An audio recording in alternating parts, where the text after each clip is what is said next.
وہ بظاہر خاموش ایسے ہوں گے، اگلے شعر میں کہتے ہیں، مگر درپردہ جنگ کی تیاری کر رہے ہوں گے. اوپر سے ان کا ٹروس ہوگا. ایک طرف جرمنی نے میسو انڈسٹریلائزیشن اور ملٹری پلاننگ شروع کی. اٹلی اس دور میں فیشزم کے ایک نئے دور سے گزر رہا تھا. بیہائنڈ دا سین ایک زبردست جنگی تیاریاں ہو رہی تھیں. پھر وہ کہتے ہیں کہ جیم اور الف دوبارہ ایک جنگ کرنے کی تیاری کریں گے. اب سیکنڈ ورلڈ وار کی طرف ہم جا رہے ہیں. جیم اور الف، جرمنی اور انگلستان. رائٹ. اب چونکہ اس زمانے میں یہ نام ان کے لوگوں کو واقف نہیں ہوں گے، اس زمانے میں کوئی دوسرے ناموں سے یہ ملک مخاطب ہوں گے. المان کہا کرتے تھے فارسی اور عربی میں جرمنی کو، مگر چونکہ اس دور میں لوگ جیم اور الف کے حساب سے پہچانتے ہیں تو انہوں نے صرف پہلے نام کو پہلے حروف دے دیے. کہتے ہیں بظاہر خاموش ہوں گے لیکن درپردہ جنگ کی تیاری کریں گے. جیم اور الف ایک دفعہ پھر کولڈ وار جو ہے وہ جاری ہوگی، اور اب سیکنڈ ورلڈ وار کی طرف معاملہ جا رہا ہے. So we are heading towards that.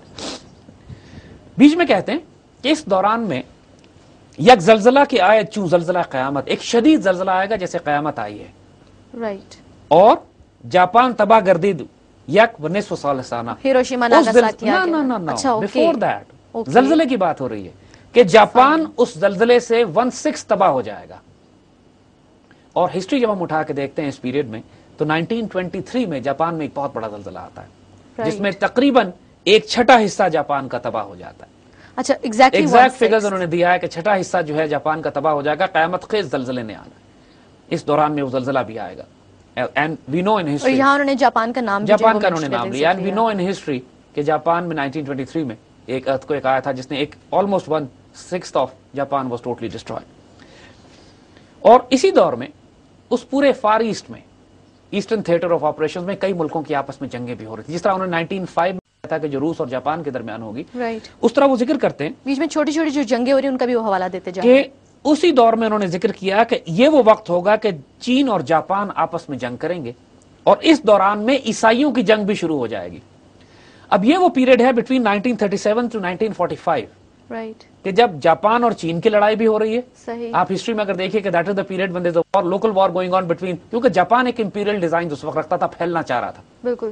تو چائنا کے ساتھ بھی اس کی ایک جنگ تھی جو زمانے میں شروع ہوئی، اور نیئرلی اسی دوران 1939 میں عیسائیوں کے درمیان بھی جنگ شروع ہو گئی and second world war started.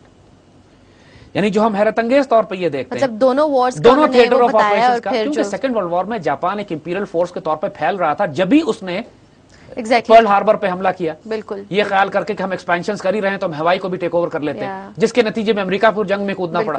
تو جاپان اپنے تھیٹر میں، جاپان کا جرمنی سے کوئی تعلق نہیں تھا، وہ چائنا کے ساتھ لگا تھا. جاپان چائنا کے ساتھ یا اپنے ریجن میں پھیلنے کے لیے کوشش کر رہا تھا.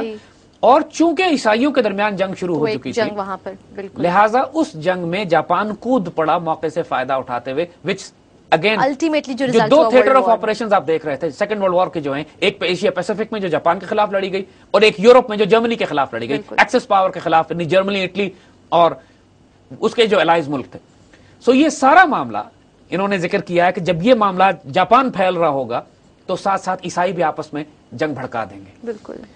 And then he says again amazing, he says دوسری عالمگیر جنگ کا آغاز پہلی کے 21 سال کے بعد ہوگا. ایگزیکٹ فگرز اور یہ عالمگیر جنگ پہلی سے زیادہ مہلک ہوگی. اور یہاں پہ وہ نیوکلیئر کی طرف، یعنی اب وہ یہ بتا رہے ہیں کہ یہ جو سیکنڈ ورلڈ وار شروع ہوگی پہلی کے 21 سال کے بعد. بالکل. اور یہ اتنی ڈیڈلی ہوگی، اس کے اندر اتنے مہلک ہتھیار استعمال ہوں گے جو اس سے پہلے کبھی انسان نے استعمال نہیں کیے. So much fascinating. I mean, this is that spiritual intelligence جس پہ ہم حیران ہیں کہ مسلمان ملٹری سائنٹسٹ نے استعمال کیوں نہیں کیا ان کو پہلے. ہمارے اینالسٹ نے، ہمارے اس لیے استعمال اس لیے نہیں کیا کہ جس دور میں یہ چھپ کے پہلی پریکٹیکلی سامنے آئے قوم کے، وہ ہمارے زوال کا دور تھا.